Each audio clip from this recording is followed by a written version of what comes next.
Good morning, everybody. Welcome back to the channel. We have a lot to get done today, and first on that list is getting all of our materials down to my good friend who has the CNC laser so that we can get all of the inlay stuff knocked out. So let's go ahead and grab that. Let's get going. Oh, and I know what you're thinking, and no, he's not just a good friend because he has a CNC laser.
Now that we've got the glue drying for the inlays, I want to go ahead and get the rest of the body ready to go, ready for paint. So that means we're going to have to get all the cavities routed out, the neck pocket, control cavity, pickup cavities, get the jack hole drilled, and then also get the roundover done as well. So it's a lot of work to get done. Don't know if I'll get it all done today, but let's get going.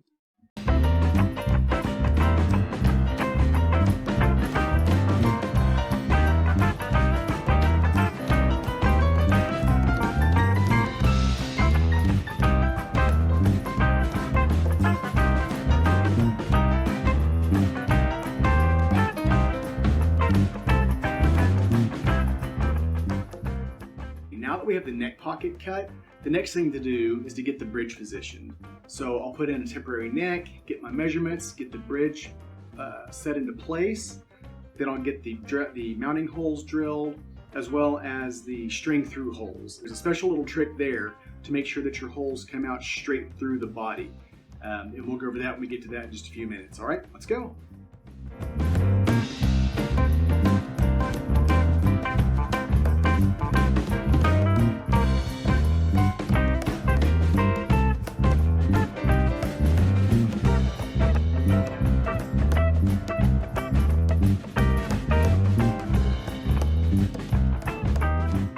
so now what we're going to do is get the mounting holes drilled for the bridge.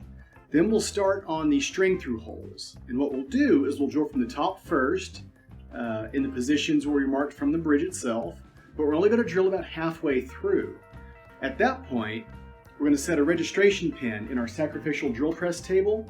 We'll flip the body over. We'll let those holes from the top register inside that, register with that pin, and then the drill bit will come down and drill the rest from the back. That ensures a nice straight hole all the way through the body. So let's get going and you'll see what we're talking about.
Okay, now that I've got the pickup cavities outlined, I'll take it to the drill press, grab a Forstner bit, and hog out most of the waste before I grab my working template and my router to get the cavities cleaned up.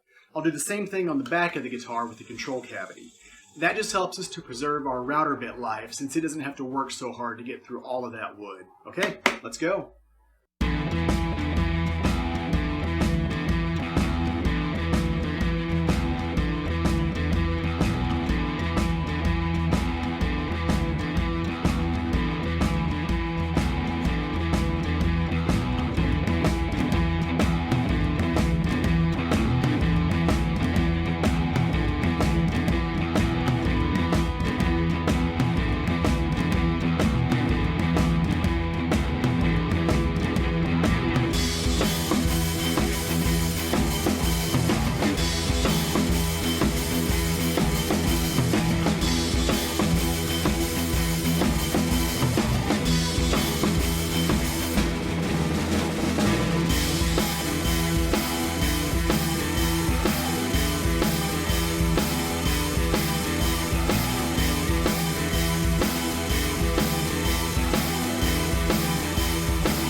Okay, now that we have all the cavities routed out, we've really only got 3 more things left to do. And that's drill the holes in the top for the switch and the pots to come through, do the roundover and the jack hole. Now, as far as order of operations goes, the holes in the top can be drilled at any point in time. But the roundover has to be done before you drill the jack hole. Reason being, on your roundover bit, the bearing has to follow along the edge of the body. And if the jack hole is already drilled, what will happen is that bearing will fall into the jack hole, and then you'll end up with a pretty nasty indentation in your top or back when you're doing the roundover. And that's not going to be a good look. So let's go ahead and get the roundover done. Then we'll get the rest of it taken care of. And then all we have left after that is final sand and finish. So let's go.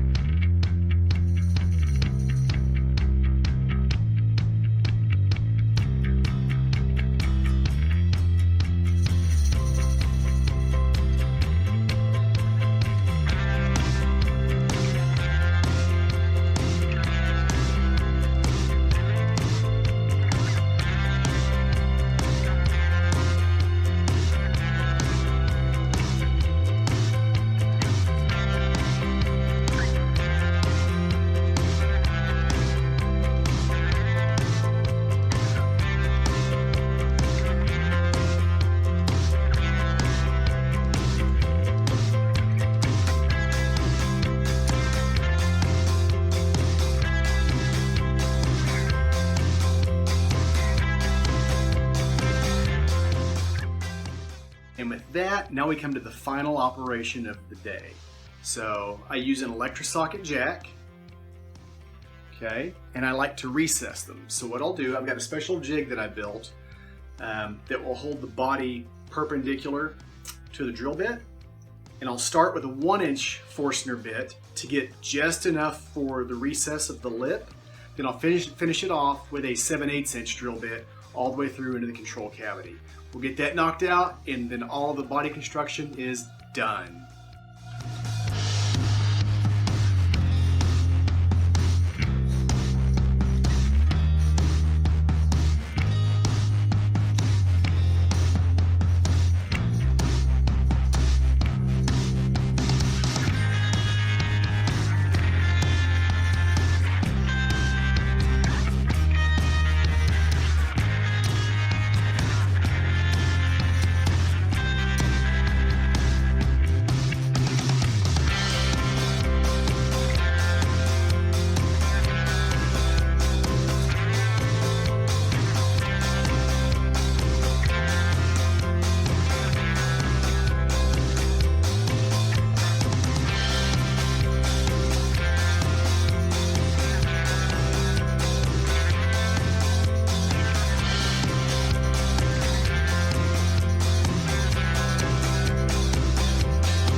And with that, all of the body woodwork is now completely done. So up next, we'll be getting everything sanded to 220 grit.